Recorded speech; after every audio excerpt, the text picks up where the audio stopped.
Hello, I hope and pray that this video finds you in a good way. Today I'm going to talk a little bit about entering your promised land. We're going to use the people of Israel for today as an example, and we'll most likely talk about this another day and speak about the church in general, but we're going to speak about individually entering our promised land.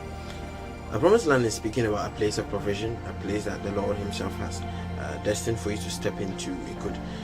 For the Israelites, it was a geographical location, Canaan, but for us, it could be a ministry, a level of power, authority, influence. It could be school. It could be a job. It could be so many different things. Basically, it's a place that the Lord said you should go into.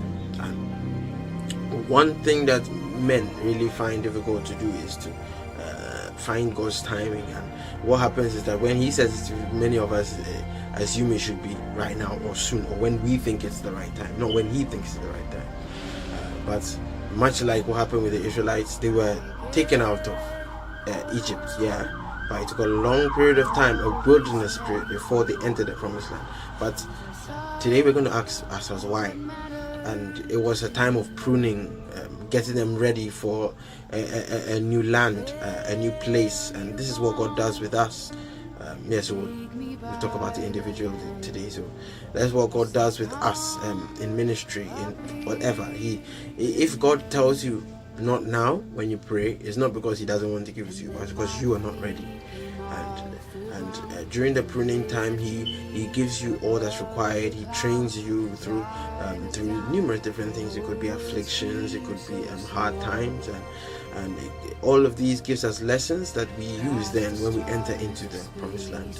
He trained them in the arts of war. He trained them in the arts of leadership, for being because when they were in Egypt, they had a slavery mentality, and to come out of Egypt, they needed to they had come out of Egypt physically but not mentally. They were still a slavery mindset.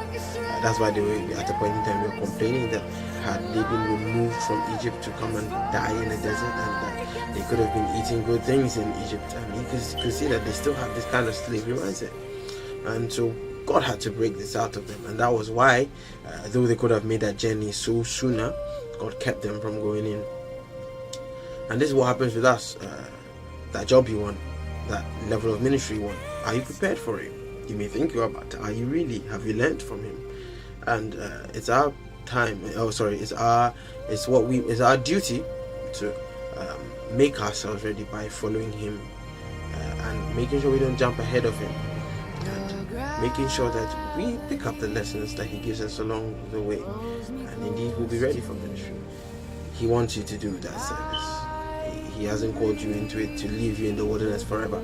Surely you enter your Canaan, but you have to learn the lessons of the way. God bless you. Thank you. This is Careful.